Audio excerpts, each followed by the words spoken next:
Okay.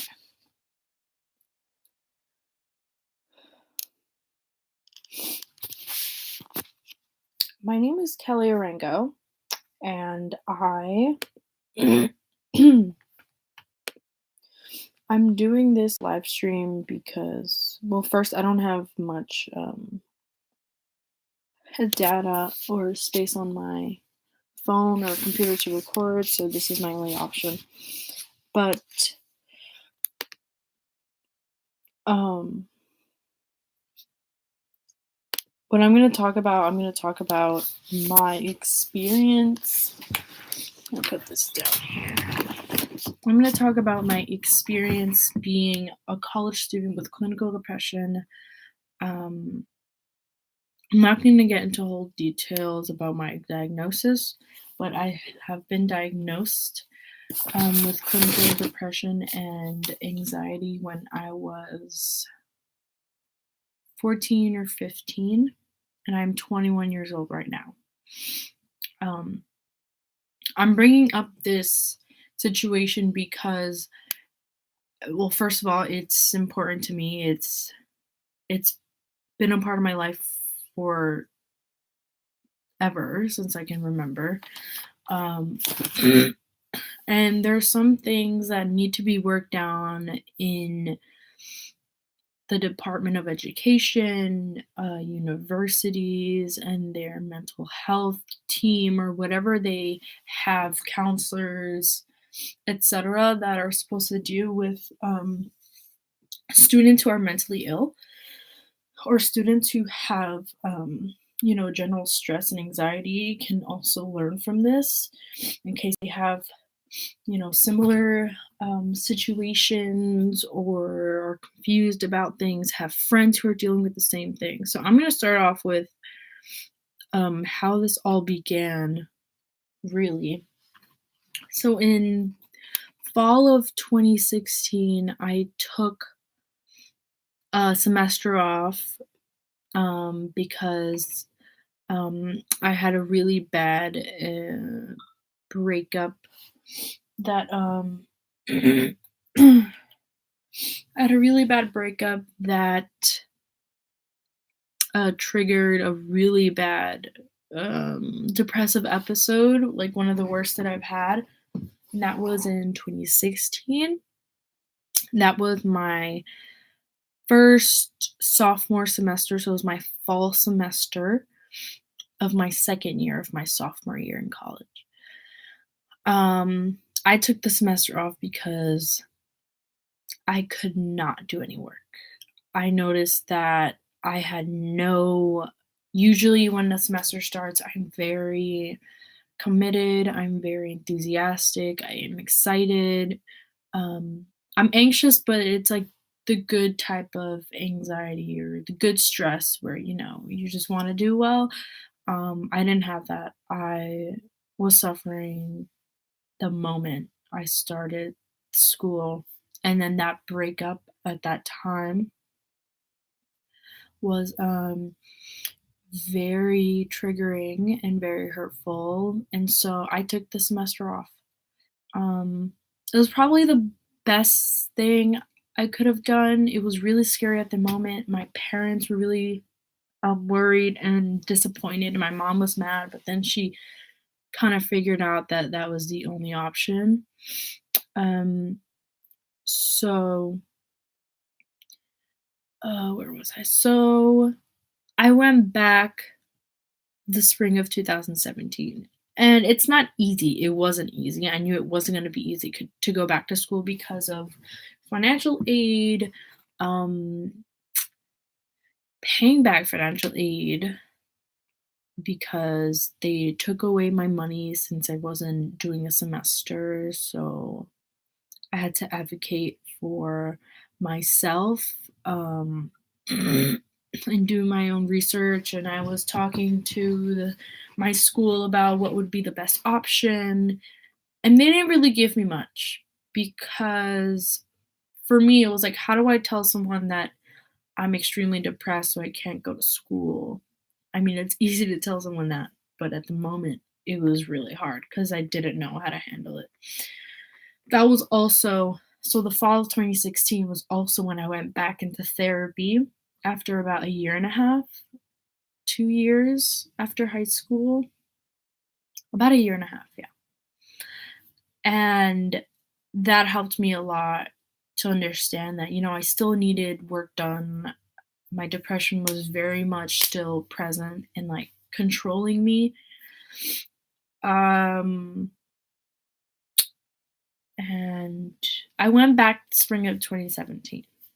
Every semester, this is a pattern that's happened in my whole career of education. Every semester or after every break, I would always suffer an episode. Why? A variety of things: stress, overworkload. Um, every time it was something new, but I would always have some episode by, like, towards the end of the semester. Even in high school, middle school, like it's always been that way. And the more I noticed that, and the more I took precautions to, um, get my work done ahead of time so that I can have time to deal with my episode. And, sometimes it worked, sometimes it didn't. And this time, um, it was getting to me when I went back to college, spring of 2017. And so it got to a point where two of my professors were like, "You need to reach out to the disability center." So I reached out to the disability center, and I met with a counselor, and they interviewed me, and they asked for some paperwork from my psychiatrist and my therapist, that I was seeing them, and that they thought that I needed the help. Um, so I got accepted. They gave me extended time, and they gave me like 15-minute break in class allowed for me. um I mean, I used more of the breaks for when I'm feeling anxious and jittery and I just need to walk around the halls a bit. That's what I usually do. um The tests, I mean, I have used it, they have helped, only for, like, an essay final, because I'm really bad at, concentrating on essays with a short amount of time. But other than that, I mean, it doesn't really work. Like, there are from what I thought that was the only thing that could be done. Now, what really made me start to, um what really made me to do this video was, um recently. Mm, so I did start. Wait, where am I? Okay, let's backtrack. Spring of 2017. Okay. So, um, this semester, I had an episode. Well, I'm going through one right now. And it doesn't seem like it because I'm talking to a camera and I'm talking pretty well, and I'm not, like, crying or having a tantrum or in a ball in a corner. My depression doesn't look like that in public, and when I'm open about it, people it's hard for people to believe someone when they look good from the outside. So that has always been a problem for me when I was, starting to be more open with my depression. But, now my problem is that, when you are depressed, the symptoms are that you get too much sleep, you get uh or too little sleep. You either eat too much or you eat too little. You're not interested in anything. Um, but for everyone it's different. And in my case, it is really hard to get out of bed. And lately, I've been struggling to get out of bed. I've been struggling to get to sleep. So I've been missing class in the morning, and I've just been trying to center myself. And it got to the point where I was, I'm getting, I'm being absent way too many times. But I'm communicating that. And I'm communicating to my counselors, I'm communicating to my professors, to my classmates. I am an A grade student. I I don't mess around with my mental illness, and when people um kind of downgrade my illness, or if I feel that I'm not being taken serious, I take that personal. I will be honest. I take that personal because this is my life on the line. I know that sounds extreme, but at the end of the day, I will take every possible precaution so that I can get my education, I can get my degree without having my depression, ruin that, because it has before and it always does. Um, so it's hard because they give me extended time, and it's like, that doesn't really do anything. They give me breaks, which is a little helpful, but, I reached out to my counselors to see if they could give me, leniency on absent days, or give me, more absent days allowed for those crucial times when, um, I need to be with, family and friends or my therapist so that I can recuperate and go back to school and know that I have the support from my school and the disability center, or anyone really, in like over that has power over me, that I have that support.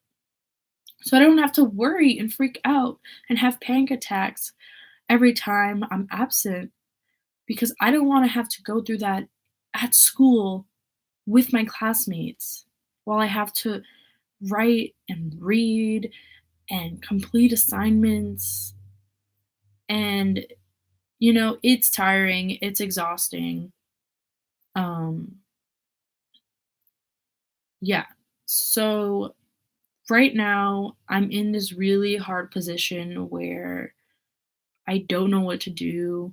I'm reaching out, I'm doing the best that I can, and it's just not fair. I'm exhausted. And, my therapist right now was like, you have an option of, you know, um, applying for an incomplete for your semester, which I don't want to do because I'm doing so well so far.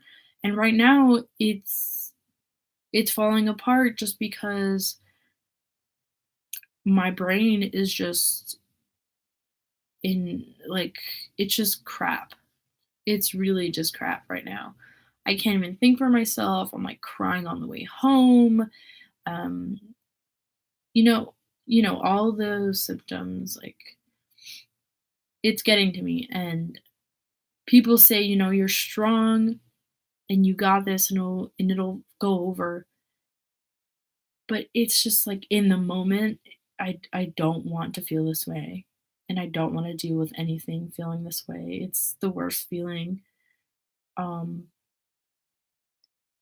so I just wanted to document this because I know there are a lot of people out there going through the same thing, probably worse. They probably even don't have that kind of help at their school, or professors to tell them, maybe you should go to this disability center. Some people don't even have that. And yeah, it's just really hard. And right now, I'm just doing my best. I'm gonna try to go to class um today, and I'm gonna go to the counseling center at my school to see what they can do. Um, but all I'm asking is for All I'm asking is for extensions on my papers and assignments. Like, I'm not asking for much. I'm not asking for an A grade without doing any work. Like, I will do the work, I just need time to recuperate because I'm not doing it like this. Like,